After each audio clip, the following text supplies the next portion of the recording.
Hey folks, let's learn something new about the oil and gas industry. All right, it's that day that you all been clamoring for. It's our predictions for next year in oil and gas predictions for 2019.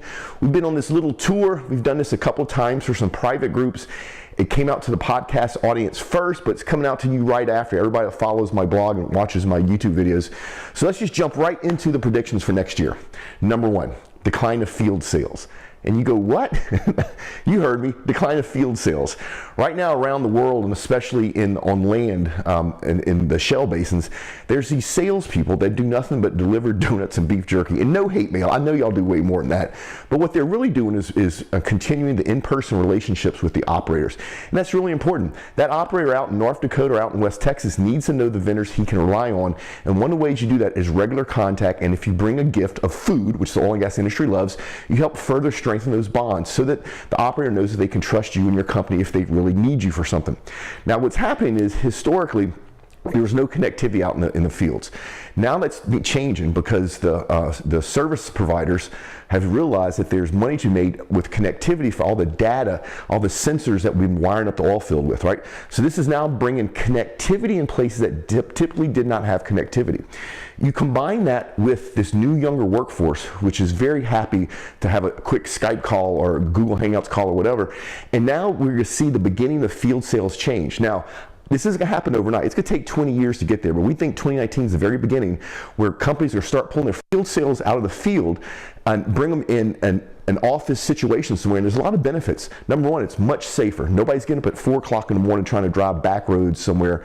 Number two, you have all your people in one place, so they're easy to train if you have a new product or a new service or whatever. Number three, they're much more effective because not only can they depend on each other and pick each other's brains in person, which is really hard to do remote, but at the same time, if you introduce something new, they all can learn it together and all deliver it together. So number one, a prediction for 2019, decline of field sales. Number two, upstream value in petrochemicals. Now be very careful here. You have the super majors, right? There's 5 of them: Total, Exxon, BP, Chevron, and what am I missing? ExxonMobil, right? They all have an upstream part of their business and a downstream part of the business, but that business is run separately. So the upstream part of ExxonMobil's business makes money getting crude out of the ground, and they sell it on the global market. They don't give it to their own downstream part of the business. Their downstream part of the business then buys crude and natural gas on the global market to turn into products to sell. But there's something new coming next year, and we think it's already started, is where the upstream producers realize they can capture more of that value chain if they also take those raw hydrocarbons and turn it into a product. So you're seeing companies like Statoil, who's an upstream operator, they're a knockout of Africa, come here to the U.S. and they're in the shale place producing oil and gas and have a big concentration on gas. But you know what else they're doing? They're building ethylene crackers. So here's an upstream operator that's getting gas out of the ground, but it gives its own gas to its own ethylene cracker to produce plastics. We think that's a fundamental change. We think that's something that's going to continue. So petrochemicals upstream value is number two. Number three, y'all gonna laugh at me, the Microsoft business model. If you're old like me, you remember the old Microsoft where everything was locked down. They got sued by several countries, several governments over having it so locked down they thought it was non-competitive. And the way Microsoft made money is they sold access to their world, right? So you had to have a licensing for every version of Word and Excel and PowerPoint and SharePoint and whatever that your company had. Well, that wasn't a long-term viable strategy in this changing world. What's happening is Microsoft has learned to do things different. Their Azure platform, which is growing like crazy in oil and gas, over 70% of the traffic on it is Linux, a competing product. Office 365, which we use here, is free on cell phones, and they passed up Google Docs as the most free used software. That's genius on their part. So they're learning how to use their competitors to make money inside of their world. That's going on in oil and gas. It's actually just starting. So we'll take a good service company like Schlumberger. Schlumberger, one of their business units, you can now rent their tools, right? Even if you're a competitor. So in the old days, Schlumberger, if you had a job for them to do a fishing job, wireline job, or whatever, it would be, they would bid it, it'd be their crews, their tools, their trucks would show up, do the job, come back, and they'd bill you for it. Now they're doing an experiment, which we think is going to grow, and that is their competitors can rent their tools. So Schlumberger doesn't have to worry about their people, doesn't have to worry about bidding on the projects. They're still making money by letting their competitors come in and rent their tools. We think that Microsoft business model is going to continue to grow in oil and gas, and it's going to be a game changer. Then number 4, mergers and acquisitions. Have you seen what's happened these last 2 quarters? Typically the slowest merger and acquisition time during the year is the last 2 quarters, and it's off the chart in oil and gas. Look at what happened with the BP picking up all of BHP assets, and there's 100,000 more of them. I have never seen this much money sitting on the sidelines, And especially the upstream operators on land, the only way they can continue to grow is consolidation, right? The only way they can acquire good assets is to acquire another company that has those assets. So you're seeing funny things going where companies merge, but it's really not a takeover. They trade stock, right? So we think 2019 is going to be a tremendous year for M&A activity in oil and gas. Then, fear of U.S. production. Not to get into politics, but if you look at what our current administration has done, renegotiating these trade deals all over the world, all different countries, those countries didn't do it because they were nice. They did it because they were scared. For the first time, the U.S. has the ability to flood the global market if we choose so, and we're not going to do it, but if we chose so, we can. We could actually outproduce OPEC and Russia together. Not today, but next year. And so the world is scared of that, right? And that fear is driving different geopolitical decisions. You look at Microsoft, you look at OPEC and Russia teaming up together for this last almost 2 years now. That's not normal. They don't like each other, right? The reason they teamed up is they have a common business foe, which is us. Honestly, as an American, I sort of like the fact the rest of the world is scared of our production abilities. It's about time we got there. We've always been the biggest consumer, and we still are the biggest consumer, but now we're producing more than we consume, so it's awesome. Then, data as revenue. All of 2018, I've been on this tour, the $1 trillion data battle, where I've been talking to companies and organizations about there's this bunch of data out there that's worth what we think is $1 trillion that nobody's even touching. Now, I am not talking about the data that is contractually already claimed. So production data, geoscience, all that stuff between the operators and the service companies, they agree contractually who owns that data. That's not what I'm talking about. I'm talking about stuff nobody's thinking about. That warehouse that Halliburton has, there's some guy out there sweeping that warehouse floor, cleaning it up. There's data on how long it takes him to do it. How often does he get hurt or take time off? Can you increase the cleaning of the warehouse by having 2 people versus 3 versus the cost of that? Who owns that data? Is it Halliburton? It's their warehouse. Is it the third-party company they source to actually clean the warehouse? Is it their data? Is it that guy that's pushing the broom? Nobody has answers to that. And all of that type of data, when did that mud pump go out? How long are those truck tires good for? You know, what's the quickest route to make sure our people are safe when they're driving out in West Texas? Nobody owns that data, and yet it's super valuable. That's how Facebook and Google got its start. So we think you're going to see that data come back as ways to make money for companies, and it's going to be turned into revenue, which is awesome. Then, supply disruption. If you follow me for times, you listen to any of the podcasts, you know I'm constantly talking about how the U.S. is one of the few countries that can refine heavy, complex crude.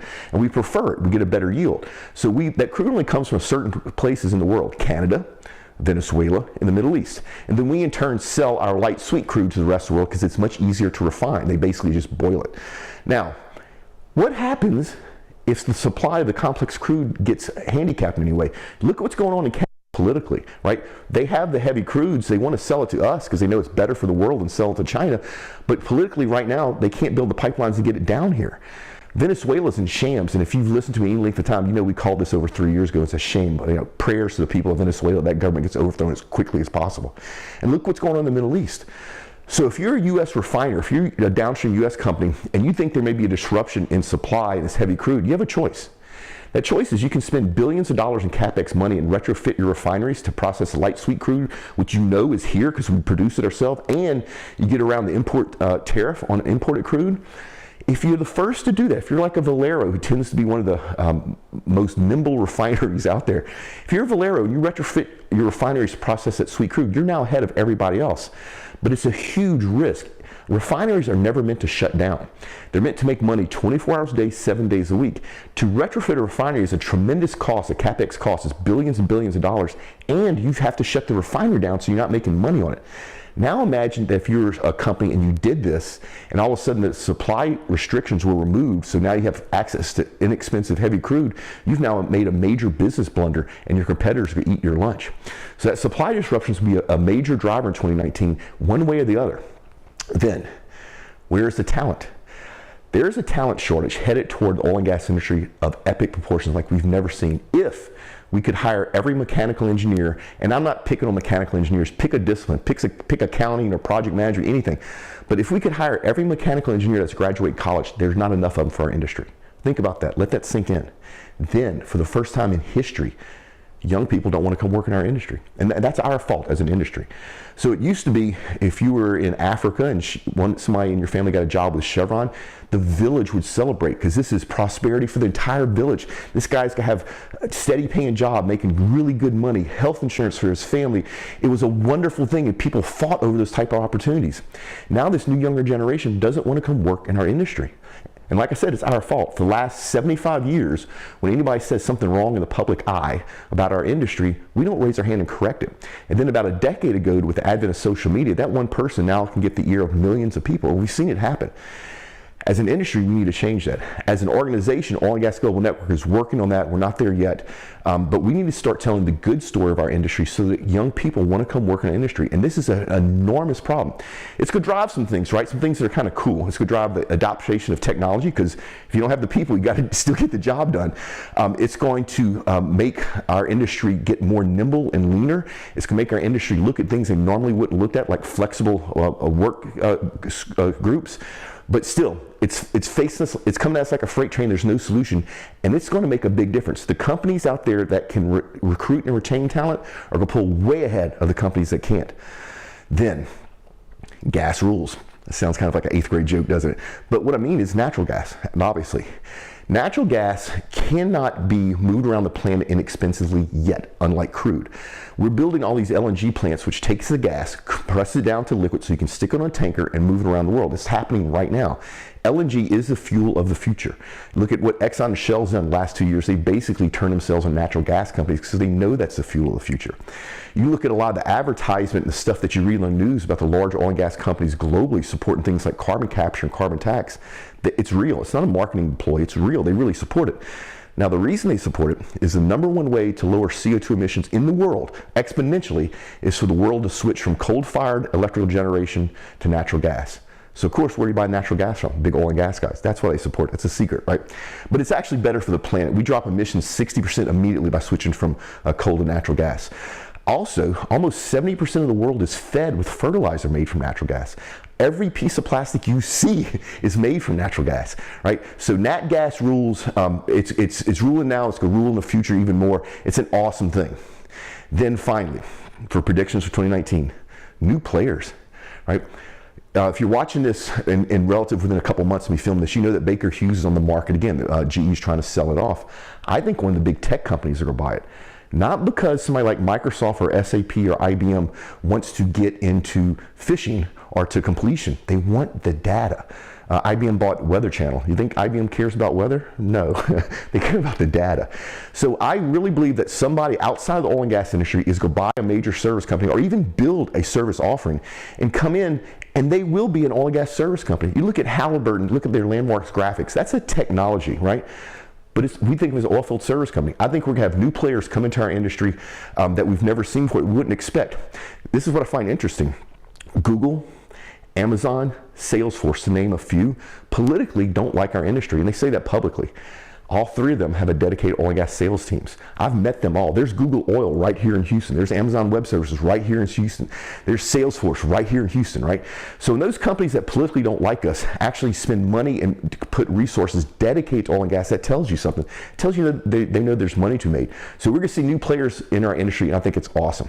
So really quick, we went through our 10 predictions for 2019. Do me a favor. If you like this and found it valuable, just share it with your friends, coworkers, whatever. And then if you don't know, we have the top 4 podcasts in the oil and gas industry. By the time you see this, probably be the top 5. We got 11 more in the works. So go to oilandgasglobalnetwork.com. Soon it will be OGGN.com. Check out our existing podcasts. There's bound to be something there that you'll enjoy. Do me a favor, folks. Enjoy the little bit of time off we have at the end of this year. Hit 2019 with a bang, and we will see you next time.